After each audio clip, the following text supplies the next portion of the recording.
Harka fuune akkam jirtan hundumti keessanuu yooyyaa har'a wantoonni waliin ilaallu viidiyoo kana wanti inni kan qopheessuuf na dirqamsiise tokko maalinni wantoonni asirra jiran baay'ee isaa koomentiin teelegiraam chaanaaliidhaa fi akkasuma miiseejiidhaan naaf ergamu ofii koo karaawwan deebisuudhaan baay'ee ulfaata waan ta'eef ofii keessanii akka achitti sirreessitaniif viidiyoo kana wantoota mojuuloota siisteemii kun of keessaa qabu keessaa isa tokko kan sinna gaafachaa jirtan mujula sanitti osoo hin fayyadamin waan ta'eef mujulli kun immoo akkamitti akka hojjetu ilaallaa jechuudha. Jalqaba irratti maal akka fakkaatu isa kan waliin ilaallaa jechuudha daataan kun. Fakkeenyaaf amma koomentii kana yoo ilaaltan koomentiin asirra jiru kun hundisaa achumatti abbaan kun odoo hin barreessin sirreeffachuu kan danda'udha jechuudha.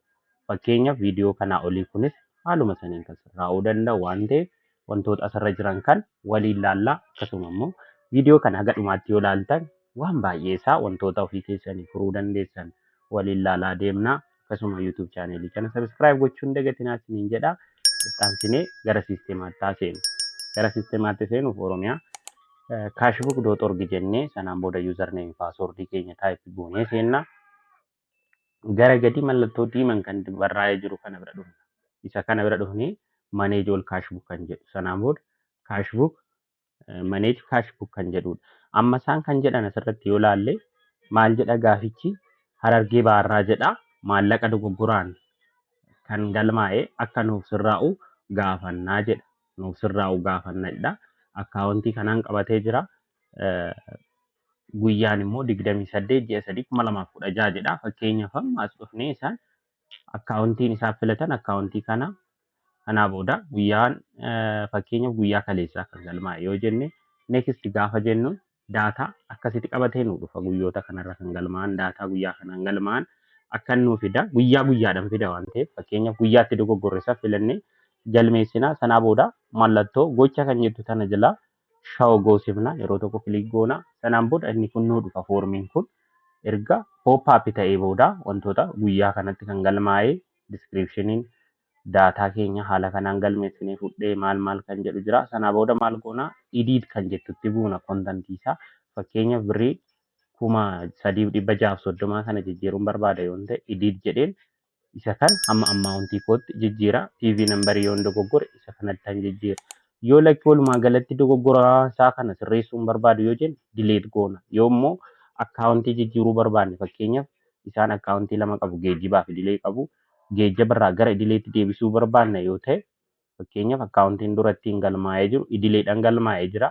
Change akkaawuntii jennee as dhufnee gara geejjibaatti jijjiirree sanaan booda save change jennaan daataa keenya amma irratti galmeessuu hin dandeenyu yeroo akkaawuntii jijjiirru hundi isaa disabiliidha.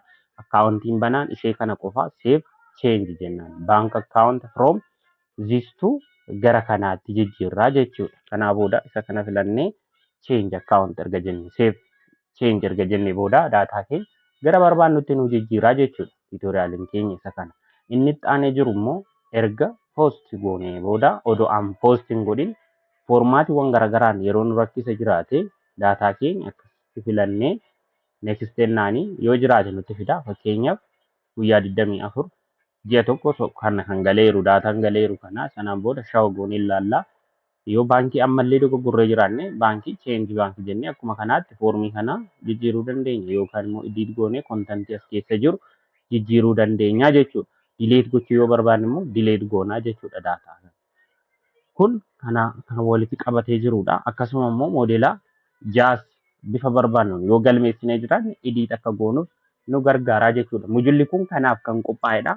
Mur seeran mujula kana itti fayyadamnaan koomentoota barreessitan kan asirratti barraa'ee jiru baay'ee isaa furuu dandeessu jechuudha. Ofumaa keessanii of biratti furuu dandeessu. Fakkeenyaaf irariin akkasii yoo sin mudatu irariin kun kan yoo sin mudatu eessaa furtu jalqaba duraa as seentu daataa kan unpost kan jedhu jalatti buutu sanaa booda akkaawuntii filattanii guyyaa filattu gaafa jettaniin dogoggora guyyaa kanatu sin mudata dogoggorra siikuun jechuudha.